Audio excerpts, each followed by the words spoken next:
Hello student, आज हम discuss करेंगे chapter some natural phenomena. Some natural phenomena means हमारे नेचर में बहुत सारी घटनाएं होती हैं जिसे हम क्या बोलते हैं, नेचुरल फिनोमिना। जैसे lightning, earthquake, cyclone, storm, tsunami. ये जो हैं सारे, ये क्या हैं, नेचुरल फिनोमिना। जैसे कि lightning, earthquake, storm, tsunami, cyclone, etcetera. लेकिन इस चैप्टर में हम डिस्कस करेंगे लाइटनिंग और अर्थक्वेक के बारे में। लेकिन इस चैप्टर में हम डिस्कस करेंगे लाइटनिंग एंड अर्थक्वेक के बारे में डिटेल के। लेकिन इस चैप्टर में हम लाइटनिंग एंड अर्थक्वेक के बारे में जानेंगे। तो सबसे पहले हम स्टार्ट कर रहे हैं लाइटनिंग के साथ। लाइटनिंग, तो लाइटनिंग आपको पता ही है कि हमारे जो आसमान में जब बारिश का मौसम होता है उस टाइम पे हमें लाइटनिंग एंड थंडर जो है वो हम देखते हैं स्टूडेंट। तो लाइटनिंग को जानने से पहले हमें पता होना चाहिए कि स्टैटिक चार्ज क्या होता है। ये एक टॉपिक आपको पता होना चाहिए। अगर आप जानना चाहते हो लाइटनिंग के बारे में तो आपको स्टैटिक चार्ज के बारे में पता होना बहुत जरूरी है। स्टूडेंट, जब हम किसी भी दो सरफेसेस को, दो चीजों को, दो ऑब्जेक्ट को रब करते हैं उस टाइम पे उनमें क्या क्रिएट हो जाता है, चार्ज क्रिएट हो जाता है। आपकी बुक में भी दिया गया है, आपने अपनी डेली लाइफ में भी ये एक्टिविटी की है। कई बार हम अपने कॉम को रब करते हैं अपने हेयर से तो हम देखते हैं कि वो छोटे छोटे पार्टिकल्स को अपनी तरफ अट्रैक्ट करता है। उस कॉम में क्या आ जाता है, चार्ज आ जाता है।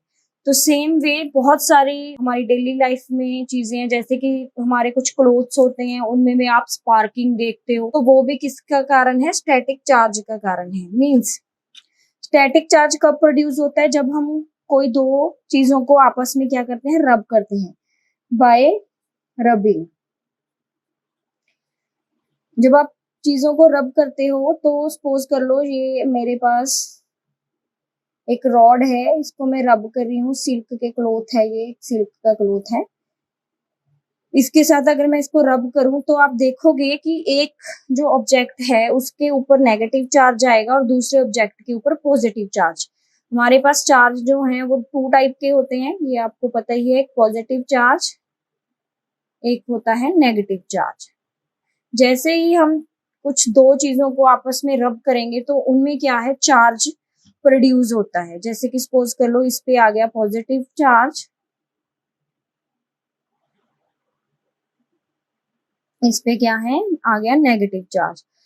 तो वहां पे जो चार्ज प्रोड्यूस हुआ है इस चार्ज को हम स्टैटिक चार्ज बोलेंगे। स्टैटिक चार्ज का मतलब क्या है, स्टैटिक मींस जो मूव ना करे, जो मूव ना करे, नो मूवमेंट, जिसमें कोई भी मूवमेंट ना हो। मींस सपोज कर लो ये मेरे पास पेन है, अगर मैं इसका ये वाला जो सिरा है इसको हम रब करेंगे तो आप देखोगे कि सिर्फ इस एंड पे ही क्या है, चार्ज क्रिएट होगा। इस एंड पे चार्ज क्रिएट होगा और मैंने इसको यहाँ से पकड़ा है, इस एंड पे इसका क्या है, चार्ज क्रिएट हो गया। सपोज कर लो हम इसको अपने हेयर से रब कर रहे हैं तो आप देखोगे कि इसके इस एंड पे चार्ज क्रिएट है, इस एंड पे चार्ज नहीं है, और ये चार्ज यहीं पे रहेगा। ये चार्ज क्या है, यहीं पे रहेगा। ये चार्ज आगे मूव नहीं करेगा। ये नहीं है कि आपको ये चार्ज यहाँ पे भी फील हो। तो मींस इस तरह जब हम रबिंग के साथ चार्ज प्रोड्यूस करते हैं वो उसी एंड पे चार्ज रहता है जो एंड रबिंग में पार्टिसिपेट करता है, और ये चार्ज मूव नहीं करेगा। अगर चार्ज मूव नहीं कर रहा तो उस चार्ज को हम क्या बोलते हैं, स्टैटिक चार्ज। अगर चार्ज मूव कर जाए, सपोज कर लो अगर चार्ज मूव करता है तो उसका क्या मतलब होता है, current, movement of charge. Flow of charge क्या होता है, करंट। लेकिन यहाँ पे ऐसा नहीं है, यहाँ पे चार्ज जो है वो फ्लो नहीं कर रहा है, उसी एंड पे वो रहता है, जिस वजह से ये है स्टैटिक चार्ज। और स्टैटिक चार्ज में क्या है, इम्बैलेंसिंग होने की वजह से ये इम्बैलेंस होता है, अनस्टेबल होता है। तो इस चार्ज का नेचर है कि वो अपने आप को बहुत जल्दी डिस्चार्ज करना चाहता है। मतलब स्टैटिक चार्ज अगर जहाँ पे है तो उसको लगता है कि मैं फटाफट से ये चार्ज किसी को दे दूं, डिस्चार्ज कर दूं और फ्री हो जाऊं। तो जैसे ही हम यहाँ पे जो स्टैटिक चार्ज क्रिएट हुआ है, जो प्रोड्यूस हुआ है, जैसे ही उसको कोई कंडक्टर मिलता है, जैसे कि हम भी एक कंडक्टर हैं, जब हम इस एंड को आप टच कर दोगे तो ये चार्ज क्या हो जाएगा, डिस्चार्ज हो जाएगा। मीन्स जहां से चार्ज हमारी बॉडी में जाएगा वहां से अर्थ में चला जाएगा, मीन्स गायब हो जाएगा। तो इसको हम बोलते हैं डिस्चार्जिंग होना। जहां पे भी स्टैटिक चार्ज आप देखोगे, उसके बाद स्टैटिक चार्ज प्रोड्यूस होने के बाद क्या होता है, डिस्चार्ज। सबसे पहले क्या होगा, स्टैटिक चार्ज प्रोड्यूस होगा,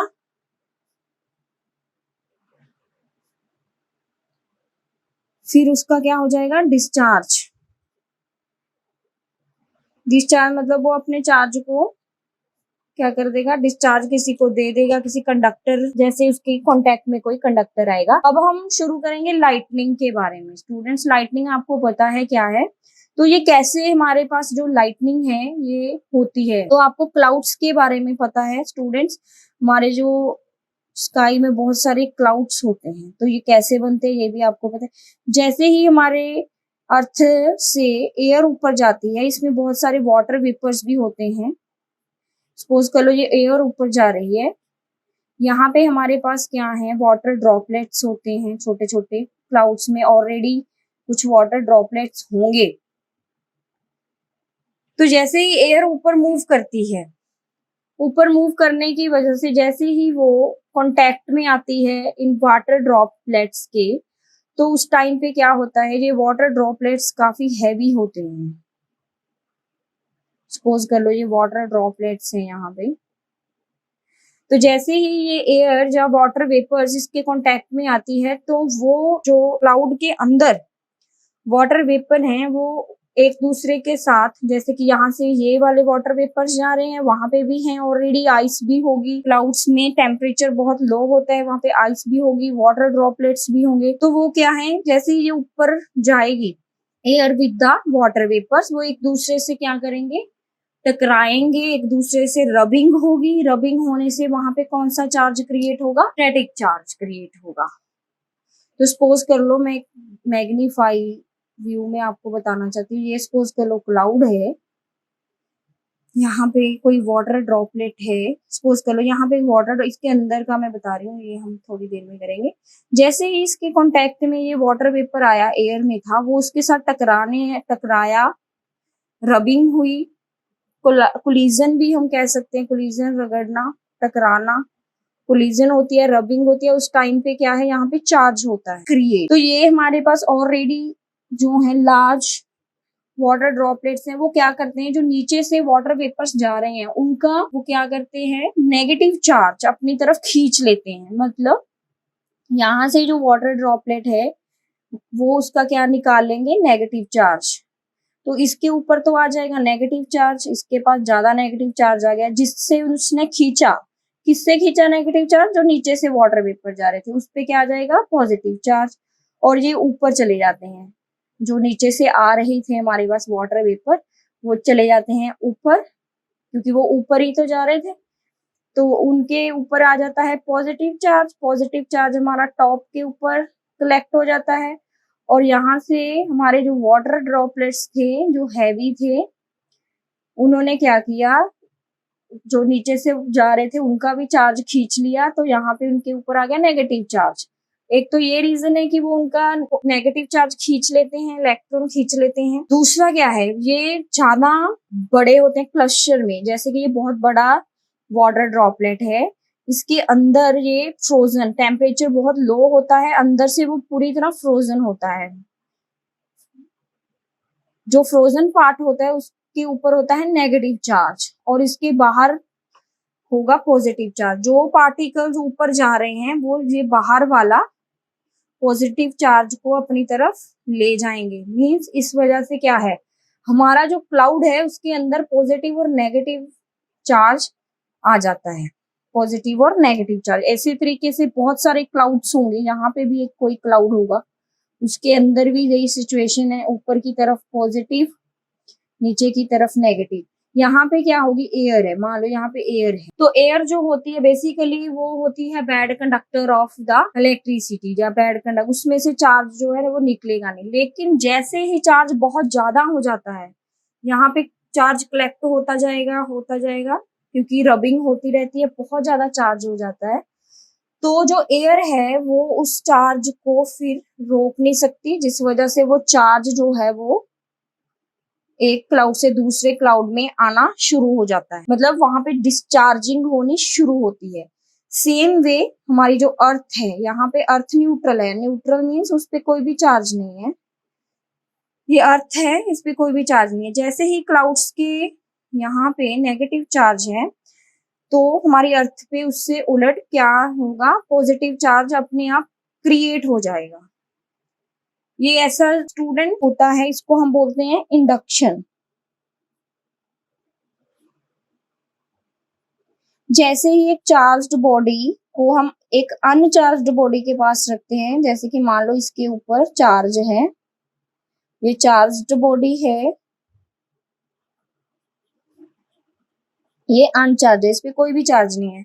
अगर आप किसी चार्ज्ड बॉडी को अनचार्ज बॉडी के पास रखोगे तो आप देखोगे कि जो अनचार्ज्ड बॉडी है उसके ऊपर भी क्या है, चार्ज आना शुरू हो जाता है। इस चीज को हम बोलते हैं इंडक्शन। सेम यहाँ पे भी वही प्रोसेस है, क्लाउड्स में तो ऑलरेडी चार्ज है लेकिन हमारी अर्थ पे कोई भी चार्ज नहीं है, यहाँ पे नेगेटिव है, इसके उल्टे यहाँ पे कौन सा चार्ज क्रिएट हो जाएगा, पॉजिटिव। ये इंडक्शन यहाँ पे हो गई है। तो अब क्या होगा, अब होगी डिस्चार्जिंग। यहाँ से नेगेटिव चार्ज जो है वो अट्रैक्ट होगा, क्योंकि आपको ये भी पता है कि opposite charge attract each other, same charge repel each other. Likes repel, unlike attract, ये आपने याद रखना है। ये एक दूसरे को अट्रैक्ट करेंगे, यहाँ से ये उसको खींचेगा या आपस में जब ये मिल जाएंगे तो उस टाइम आपको क्या नजर आएगा, लाइट। इसको ही हम लाइटनिंग कहते हैं। जैसे ही ये एक दूसरे से टकराते हैं तो उस टाइम पे ये सारा चार्ज कहाँ पे चला जाएगा, अर्थ में चला जाएगा। अर्थ जो है हमारी एक सिंक की तरह होती है जिसमें बहुत सारा चार्ज समा सकता है। तो क्लाउड अपना पूरे का पूरा चार्ज किस में दे देते हैं, अर्थ में दे देते हैं। उस टाइम पे आपको लाइटनिंग भी दिखेगी और वहां पे क्या हो गया, स्टैटिक चार्ज का हो गया डिस्चार्ज। तो यहाँ पे स्टैटिक चार्ज का जब डिस्चार्ज होता है उस टाइम पे ही आपको क्या दिखने को मिलता है, लाइटनिंग देखने को मिलता है। तो ये है स्टूडेंट हमारे पास लाइटनिंग के बारे में। अब हम डिस्कस करेंगे कि लाइटनिंग जो है इससे कैसे बचा जा सकता है। जो लाइटनिंग जब है, मोस्टली आपने जो इलेक्ट्रिक पोल्स होते हैं वहां पे खड़े नहीं होना, क्योंकि वहां पे चार्ज का प्रोड्यूस होना, इंड्यूस होना बहुत ईजी हो जाता है। आपने टॉल बिल्डिंग्स के पास खड़े नहीं होना, टॉल ट्रीज के पास खड़े नहीं होना। तो ये कुछ प्रिकॉशंस हैं, कुछ ऐसी चीजें जो कंडक्टर हैं, जो बहुत जल्दी बिजली को, बहुत जल्दी इलेक्ट्रिसिटी को, चार्ज को कंडक्ट कर लेती हैं,